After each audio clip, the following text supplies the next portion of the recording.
மசோதாக்கள் மீது முடிவெடுக்க குடியரசுத் தலைவர் மற்றும் ஆளுநர்களுக்கு காலக்கெடு நிர்ணயிக்க முடியாது என்று உச்சநீதிமன்றம் தெளிவுபடுத்தியுள்ளது.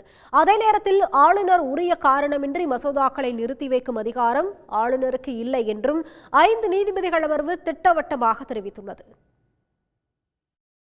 தமிழ்நாடு சட்டப்பேரவையில் நிறைவேற்றப்பட்ட மசோதாக்களை ஆளுநர் RN ரவி கிடப்பில் போட்டதை எதிர்த்து தமிழ்நாடு அரசு தொடர்ந்த வழக்கில் 14 கேள்விகளுக்கு உச்சநீதிமன்றத்திடம் குடியரசுத் தலைவர் திரௌபதி முர்மு விளக்கம் கேட்டிருந்தார். இதனை விசாரித்த தலைமை நீதிபதி BR கவாய் தலைமையிலான 5 நீதிபதிகள் கொண்ட அரசியல் சாசன அமர்வு குடியரசுத் தலைவரின் 14 கேள்விகளில் 12க்கு விளக்கமளித்துள்ளது.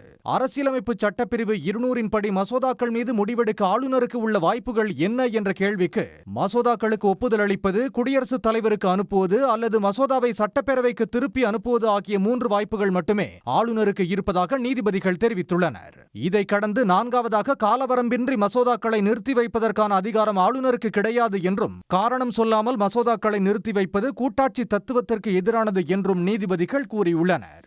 அமைச்சரவையின் ஆலோசனையின்படியே ஆளுநர் செயல்பட வேண்டுமா என்ற கேள்விக்கு பொதுவாக அமைச்சரவையின் ஆலோசனைப்படியே ஆளுநர் செயல்படுகிறார் என்ற போதிலும் மசோதாக்களின் மீது முடிவெடுப்பதில் ஆளுநருக்கு விருப்புரிமை உள்ளது என்று பதிலளித்துள்ளனர். அதே நேரத்தில் ஆளுநரின் விருப்புரிமை என்பது மசோதாவை சட்டப்பேரவைக்கு திருப்பி அனுப்புவது அல்லது குடியரசுத் தலைவருக்கு பரிந்துரைப்பது மட்டுமே என்றும் உச்சநீதிமன்றம் தெளிவுபடுத்தியுள்ளது. அரசியலமைப்பு சட்டம் வழங்கிய விருப்புரிமையை ஆளுநர் பயன்படுத்தும் போது நீதிமன்றம் தலையிட முடியுமா என்ற கேள்விக்கு ஆளுநரின் செயல்பாடுகளில் நீதிமன்றம் தலையிட முடியாது என்றாலும் உரிய காரணம் இன்றி ஆளுநர் செயல்படாமல் இருந்தால் நீதிமன்றம் தலையிட்டு நியாயமான காலத்தில் முடிவெடுக்கும்படி வழிகாட்டுதல்களை வழங்க முடியும் என்று நீதிபதிகள் கூறியுள்ளனர். அரசியலமைப்பு சட்டப்பிரிவு 200 படியான ஆளுநரின் செயல்பாடுகளை நீதிமன்றம் ஆய்வு செய்ய முடியுமா என்ற கேள்விக்கு ஆளுநரின் தனி அதிகாரத்தை நீதிமன்றம் ஆய்வு செய்ய முடியாது என்றாலும் ஆளுநர் செயல்படாத நேரத்தில் அதனை ஆய்வு செய்ய உச்சநீதிமன்றத்துக்கு அதிகாரம் உண்டு என நீதிபதிகள் கூறியுள்ளனர். மசோதாக்கள் மீது முடிவெடுக்க ஆளுநருக்கு காலக்கெடு விதிக்க முடியுமா?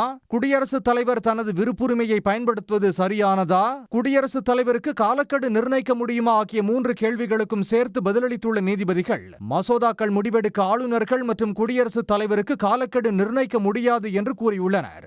அவ்வாறு காலக்கெடுவை நிர்ணயிப்பது அரசியலமைப்பு சட்டத்துக்கு முரணானதாகிவிடும் என்றும் நீதிபதிகள் குறிப்பிட்டுள்ளனர். மசோதாக்கள் குடியரசுத் தலைவரின் ஒப்புதலுக்காக அனுப்பப்படும் போது நீதித்துறையின் ஆலோசனையை பெற வேண்டுமா என்ற கேள்விக்கு ஒவ்வொரு முறையும் ஆலோசனை பெற தேவையில்லை என்றும் தேவையை பொறுத்து ஆலோசனை பெறலாம் என்று நீதிபதிகள் தெரிவித்தனர். ஒரு மசோதா சட்டமாகும் முன்பு அதன் உள்ளடக்கம் மீது நீதிமன்றம் தீர்ப்பளிக்க முடியாது என்றும், ஆளுநர் அல்லது குடியரசுத் தலைவர் உத்தரவுகளை உச்சநீதிமன்றம் மாற்ற முடியாது என்றும், சட்டங்களுக்கு முரணான உத்தரவுகளை பிறப்பிக்க முடியாது என்றும் நீதிபதிகள் கூறியுள்ளனர். மசோதாக்களுக்கு ஒப்புதல் அளித்ததாக கருதப்படும் என்று கூறுவதை அரசியலமைப்பு சட்டம் அனுமதிக்காது என்றும், ஆளுநரின் அதிகாரத்தை மற்றொரு அரசியல் சாசன அமைப்பு மாற்ற முடியாது என்றும் நீதிபதிகள் தெரிவித்துள்ளனர். அரசியலமைப்பு தொடர்பான மனுக்களை 5 நீதிபதிகள் அமர்வுக்கு பரிந்துரைப்பது கட்டாயம் இல்லையா என்ற கேள்விக்கும், ஒன்றிய மற்றும் மாநில அரசுகளுக்கு இடையிலான மோதல் தொடர்பான வழக்குகளின் அதிகார வரம்பு பற்றிய கேள்விக்கும் உச்சநீதிமன்றம் பதிலளிக்கவில்லை. உடனுக்குடன் செய்திகளை தெரிந்து கொள்ள சன் நியூஸ் பெல் ஐகானை கிளிக் பண்ணுங்க.